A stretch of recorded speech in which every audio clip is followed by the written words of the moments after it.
good shakeup once in a while just to keep things fresh. For me, my most recent such experience, or one of my most recent such experiences, came last November when I decided to go hiking upstate New York in the Adironacks for some time with nature. What could go wrong? It all started when I decided to hike to the top of Mount Kilimanjaro.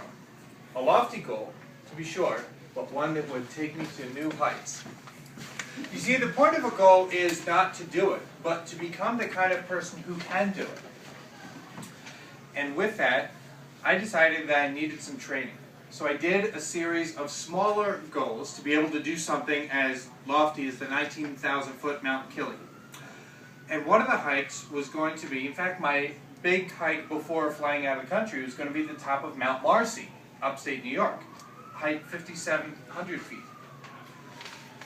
So I drove to Lake Placid the night before. I chose a day. I got some rest. I got up the next morning. I was fresh. There was a big snow blizzard. After a couple hours, it was obvious I was not going anywhere near the peak of Mount Marcy. What ended up happening was I ended up learning 3 lessons which I'm going to share with you. The first lesson has to do with valor. After I realized that I could not go to the top of Mount Marcy, I was a little depressed and I started to drive home. Then after a little bit, the snow all cleared up. The sky cleared up, and I thought, what mountain peaks are near where I am now?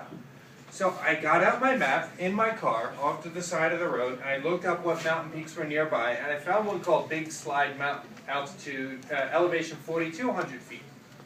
Okay, I can live with this. I can be happy with this. It's a good, intense day hike. So I drove to the foot of the Blue Trail. I got out of my car, gathered my belongings, and I started to hike up to the Big Slide Mountain. I met families with children. I met hikers from Switzerland. I felt like I was in good company. So eventually I made it up to the second highest peak of the mountain called Big Brother. It's the Big Slide Mountain is also known as Three Brothers, and so I got to the second peak. I took a few minutes to enjoy the sights. It really was beautiful, not 360 panorama, but certainly like a good 180 panorama. And so I'm enjoying the sights. It's beautiful, it's tranquil, and then it started to snow. And the snow picked up. And I realized I could see the hike just up there, 500 feet more elevation, but I decided not to go up there. It's probably one of the smarter things that I ever chose. So my first point is, know your limits. The second point has to do with knowing where you are. So just because I got up doesn't mean I'm going to have an easy time going down. Some of this mountain was trail, but some of it was just rock. What's more, as it got colder, the snow which had turned to water was now freezing into ice. And to triplicate things, I got lost. I lost the trail. So I started bushwhacking down the mountain, which is hiking without trail markers, and I just knew one thing. I had to go down. So I'm going through trees and bushes and branches and just hoping I don't step on a snake nest. And then I reached a cliff. There's no way around this cliff. I looked back up. It was not easy to go back up because it was all ice-covered rocks. And what's more, I couldn't see how far down the cliff went. So I'm tiptoeing around, looking for, and then I slipped. And I grabbed onto whatever plants and branches I could, right through my gloves, no traction on my feet, and I slid off the edge. And there is no experience in the world that can describe what it is like to actually slide off a cliff.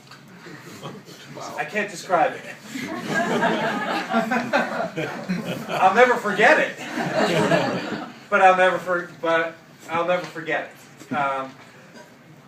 But I can't describe it. I'll just say that a roller coaster is nothing compared to this. This is real. I was prepared for the end. I really was, because I didn't know how far down I would go. And in a way, I let go. And honestly, I think the fact that I let go is the only reason I didn't become seriously injured. I ended up falling 15 feet and landing on my back, about 2.5 times my height. And I don't know if it was due to martial arts training or plain dumb luck, but I spread the impact across my back. And so I realized I was still here. I got up. I thought I might have broken a couple of fingers on my right hand, but generally I considered myself lucky. So I'm down from the cliff. Now I'm still lost without a trail, and I have to go down. So I keep traveling down. It's getting colder. Snow's in my shoes up to my knees. I got tired. I got desperate. I started hyperventilating, and I thought, I'm the definition of prey. I might still become a meal for a bear family of 3. And then just when all hope seemed lost, I saw tracks. Human boot tracks. And I thought, this is my savior. I'm going to follow these boot tracks. Very little visibility. Eventually I saw an orange ribbon, and behind that was some guy in camouflage with a scoped rifle. He gave me a verbal beatdown. What are you doing here? You could have gotten lost. Where is your GPS? Well, I have an iPhone in my car, but I'm going to call my friend since I'm driving home, so I don't have it on me. He didn't like that. So step 2, invest in a GPS. The third point has to do with taste. So after my verbal beatdown, my good Samaritan, who was deliberately being fastidious, by the way, pointed me in the right direction, said, you're about a mile away from the trail, and you have about 30 minutes of daylight left before it gets dark. You're not going to find the trail after it gets dark. So I went by, and I'm relaxing, I'm breathing easier until I hear like, bang, bang! And I was getting shot at. And shots were coming from that direction. I hid behind a tree, and I was like, hey! Hey! After about a minute of silence, I noticed the sky was getting a shade colder, so I started walking by, started singing songs.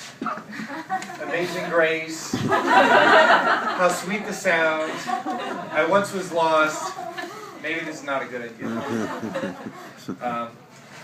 Bye Bye, Miss American Pie. Get along with shooters, right? Hunters, right?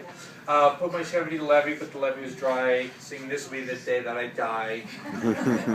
Not a good idea. So third lesson is find better songs to sing if you're Okay. So what have we learned? I could have curled up and died, or I could have manned up and gotten the hell out. And there's probably a more appropriate way to do this, but this was a wake-up call for me, and I believe that everybody needs a good wake-up call from time to time. Live the adventure. Toastmaster.